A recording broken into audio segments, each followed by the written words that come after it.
पड़ोसी मुल्क पाकिस्तान लगातार परेशानियों का सामना कर रहा है और इस बार जो परेशानी आई है वो दरअसल मानसून लेकर आया है। इस बार मानसून की बारिश में पाकिस्तान पानी पानी हो गया है। जी हां, चारों तरफ पाकिस्तान में पानी पानी देखने को मिल रहा है। हर तरफ सैलाब जैसे हालात हैं, मूसलाधार बारिश हो रही है और पूरा मुल्क एक तरह से तबाही के दहाने पर है।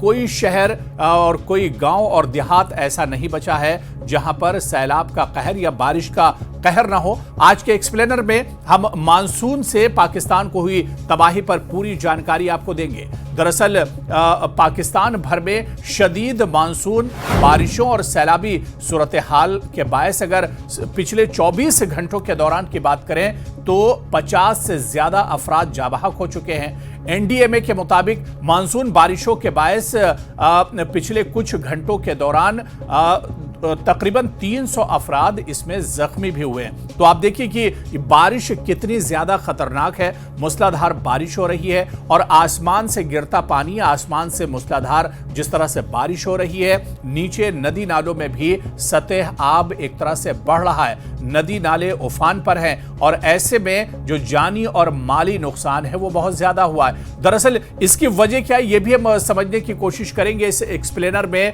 आखिर इतनी तबाही पाकिस्तान में क्यों होती है? ये पहली बार नहीं है जब मानसून की बारिश में पाकिस्तान को पानी पानी होना पड़ा है। पाकिस्तान को परेशानियों का सामना करना पड़ रहा है। पाकिस्तान के लोग एक तरह से इस परेशानी में घिर गए। ये हर बार का मसला है। जब जब पाकिस्तान में मानसून आता है तब तब पाकिस्तान एक तरह से डूबने लगता है। पाकिस्तान खतरे के दहाने पर पहुंच जाता है। आपको बताते चले कि एनडीएमए ने बताया कि 26 जून के बाद से ही, आप देखिए जून से अगर इसको हम लेकर चलते हैं, 26 जून से अब तक मानसून बारिशों के नतीजे में पूरे मुल्क में तकरीबन 200 अफराद जिसमें जाबाहक हो चुके हैं और जिनमें 85 से ज्यादा बच्चे शामिल हैं, जबकि इस दौरान 500 अफराद एक तरह से जख्मी भी हुए हैं। और इसी तरह से जराये के मुताबिक अगर बात करें तो अक्सर हलाकतें मकान गिरने से, सैलाब और करंट लगने के बायस हुई हैं। इसी तरह से दूसरी जानिब अगर हम पाकिस्तान के कुछ और बड़े शहरों की बात करें, यानी रावलपिंडी की बात करें और इस्लामाबाद की बात करें, तो यहाँ पर लगातार बारिश हो रही है और आप देखिए कि इस बारिश की वजह से सतह आब लगातार बढ़ गया है और खतरे के जो अलार्म है वो अब एक तरह से बज रहे हैं और करीबी आबादी को महफूज मकाम पर मुंतकिल किया गया है। जो लोग नशेबी इलाकों में रह रहे हैं उन्हें ऊपर जाने की इजाजत को कहा गया है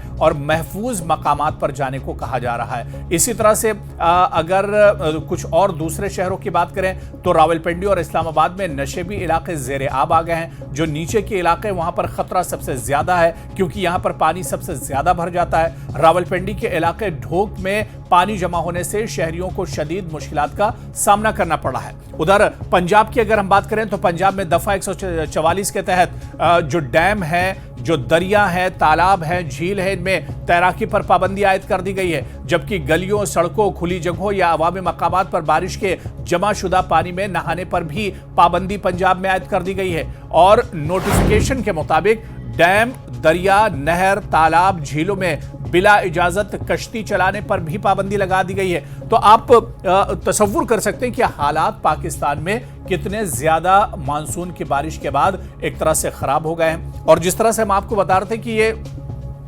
पहली बार नहीं है बल्कि जब जब मानसून आता है तब तब पाकिस्तान में इस तरह के हालात होते हैं और पूरा पाकिस्तान एक तरह से पानी पानी हो जाता है। दरअसल जो सबसे बड़ी वजह है वो ड्रेनेज सिस्टम का ना होना या ड्रेनेज सिस्टम का नाकिस होना।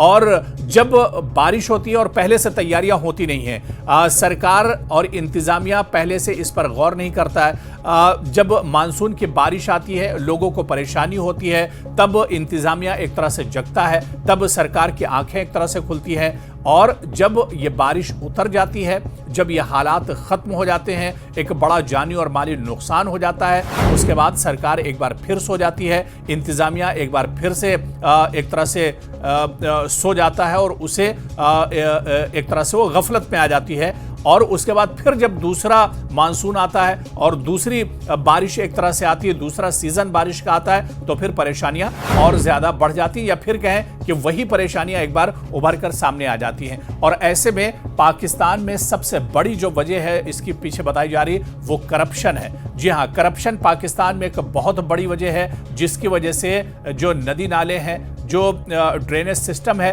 वो बुरी तरह से मुतासिर हुआ है। और इसके लिए जो ईमानदाराना रवैया इंतजामिया का होना चाहिए, दरअसल वो नहीं है, और इसके पीछे करप्शन सबसे बड़ी वजह बताई जाती है पाकिस्तान के अंदर।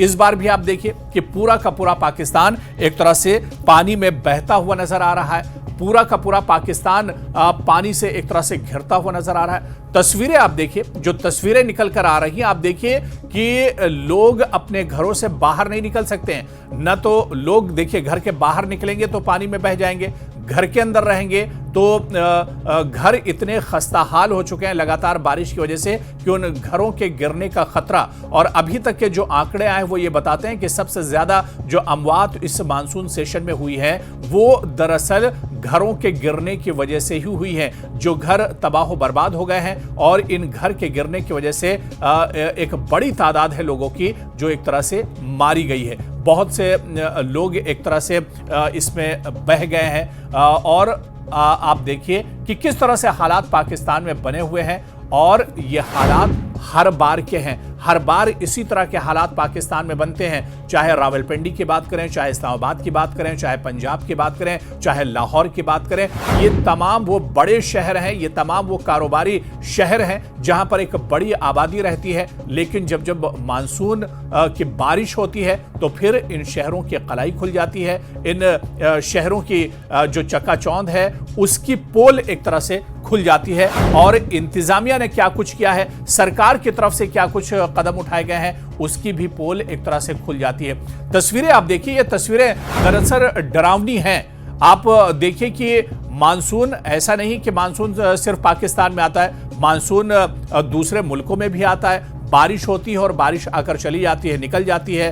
थोड़ा मोड़ा नुकसान भी होता है अगर तैयारियां नहीं होती हैं। लेकिन पाकिस्तान में तो ये एक तरह से रिवायत बन गई है। पाकिस्तान में तो हर साल जब मानसून होता है तो उसमें बड़े पैमाने पर जानी और माली नुकसान होता है। और इसकी बड़ी वजह यही है कि पहले से इसकी कोई तैयारी नहीं होती है, पहले से इस पर कोई होमवर्क नहीं किया जाता है, पहले से इसके लिए कोई प्लानिंग नहीं होती है। और जब मानसून की बारिश होती है तो उस वक्त लोगों को बहुत ज्यादा परेशानियों का सामना करना पड़ता है। लोगों को एक तरह से अपने जान और माल से हाथ धोना पड़ता है। और इसकी बड़ी वजह यही है क्योंकि जो सरकारें हैं वो इस पर ध्यान नहीं देती हैं, इंतजामिया इस पर ध्यान नहीं देता है। ड्रेनेज सिस्टम बुरी तरह से फेल हो जाता है जब मानसून की बारिश होती है, और उसके बाद नतीजतन जो लोग होते हैं वो मारे जाते हैं। और इसमें भी आप देखिए कि सबसे ज्यादा जो नुकसान होता है वो गरीब तबके के लोगों का होता है। वो लोअर तबके के, जो निचले तबके के लोग होते हैं, उनका सबसे ज्यादा नुकसान होता है, क्योंकि उन्हीं के घर टूटते हैं, उन्हीं के घर बह जाते हैं, उन्हीं की दुकानों को नुकसान पहुंचता है, उन्हीं के कारोबार को नुकसान पहुंचता है। और जो मालदार तबका है उन्हें इतनी ज्यादा परेशानियों का सामना नहीं करना पड़ता है। और शायद यही वजह है कि सरकारें इतना ज्यादा ध्यान मानसून पर नहीं देती हैं। और आप देखिए कि एक बार फिर से पाकिस्तान में हाहाकार मचा हुआ है। पाकिस्तान एक बार फिर से तबाही के दहाने पर है, और एक बार फिर से ये जो मानसून है ये परेशानियां और मुश्किलात लेकर आया है पाकिस्तान के लोगों के लिए। और जो एक्सपर्ट्स हैं, जो माहिरीन हैं, वो भी यही मानते हैं कि ये हालात तब तक पाकिस्तान में नहीं सुधरेंगे जब तक सरकार ईमानदार नहीं होगी, जब तक इंतजामिया इस पर एक तरह से फोकस नहीं करेगी, जब तक जो करप्शन की बिदत है वो एक तरह से उसकी जड़ें जब तक खत्म नहीं होंगी, तब तक पाकिस्तान में इस तरह के हालात बने रहेंगे।